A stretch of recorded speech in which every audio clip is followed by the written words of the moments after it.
This here's from Radar. I'm not sure exactly from when. I have a feeling it's kind of new, but it's something I never talked about here on the channel. So it's called Marilyn Manson accuses ex-Evan Rachel Wood of fabricating abuse allegations to rebrand herself as a victim and erased wild past reputation, and that sounds reasonable to me.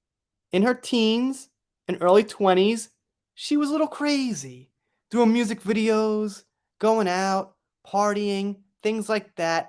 Then all of a sudden, she's older, in her 30s, she turns around, she's on HBO, and she doesn't want that past anymore. Now, the movement about coming out, about being abused, is kind of heating up a little bit. Obviously, we had you know who, Mara, coming out, so she probably figures, whoa, this is perfect. I dated Marilyn Manson. This will be easy.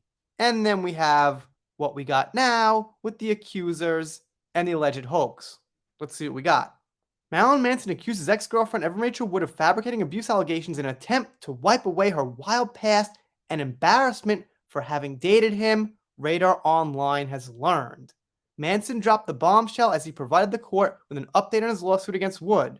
As Radar Online previously reported, last year, the shock rocker sued Wood and her on-again, off-again girlfriend Ilma Gore.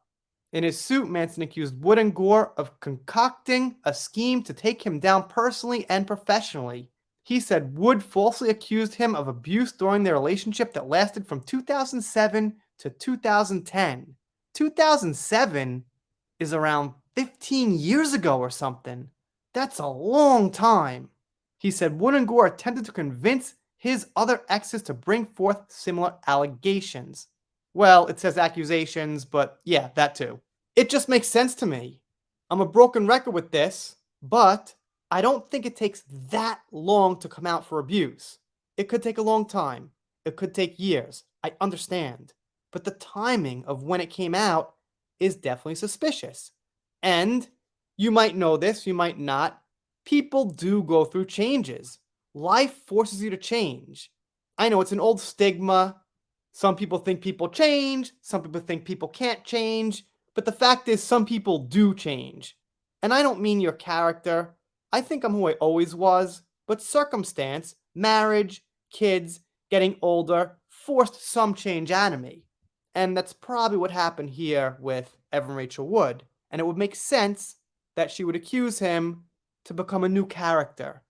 Manson said the two even created a fake FBI letter that was sent around in an attempt to recruit his exes and make it appear like there was an active investigation. The FBI has never publicly announced an investigation, but the Los Angeles Sheriff's Department did launch a probe. No charges have been filed. Of course not. Maybe there's no actual reason. I'm no lawyer, like I've said, but it just seems like some people never pay consequences. And it also seems like those people are the people who accuse other people of having privilege. It must all be a coincidence. The alleged letter read, "To whom it may concern, please be advised that Miss Evan Rachel Wood is a key witness in connection to a criminal investigation in California involving an international and well-known public figure. The safety of Miss Wood, her family, other victims, and of their families are the utmost concerns during this time." Wood denied all allegations of wrongdoing and has stood by her accusations. She denied having any role in creating the FBI letter. Excuse me, the alleged FBI letter. So I guess it was Gore. Or the magical FBI letter fairy dropped it down and they just happened to pick it up. Maybe that happened. In a previous declaration, Wood said, "I have never pressured anyone to make false accusations against Manson or to be part of the Phoenix Rising documentary.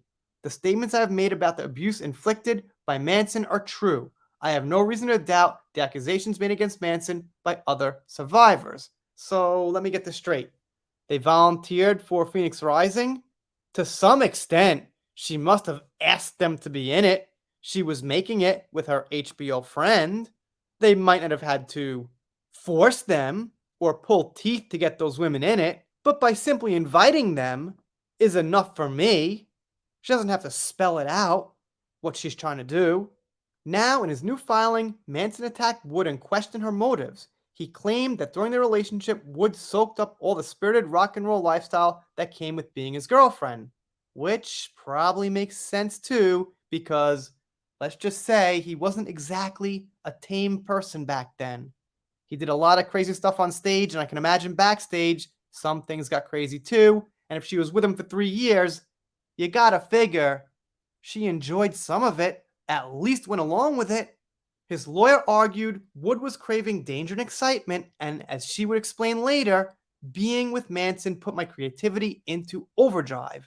Manson said in the 10 years after they split, Wood never once accused him of abuse. He said it wasn't until she met Grifter Gore, who understood that an organized attack on Manson, spearheaded by Wood's own fabricated revelation of the R word and abuse, could benefit them both. And that makes sense to me too. It's not like I'm sitting here and I'm like, that sounds stupid. The timing is perfect. Right when she meets this person who's played pranks before, the accusations come out for the first time in 10 years. There's just such a load of coincidences, you gotta think. At a certain point, you can only have so many coincidences before something is most likely true. I mean, think about it. What if you had like 10 coincidences about this one person who was saying, I'm telling the truth, these happen to be coincidences? Well, it gets hard to believe. One or two times, if there's a coincidence, maybe. They do happen. But at a certain point, when they stack up too much, well, that's when I have a problem. Let me know what you think down below. Doing shout outs, special thanks, things like that. Shout out to the Manson cases. Colonel Kurt's doing a great job on this stuff. If you're not subscribed here, consider it. And if you don't, I'll be sad, but I'll get over it. See you next time.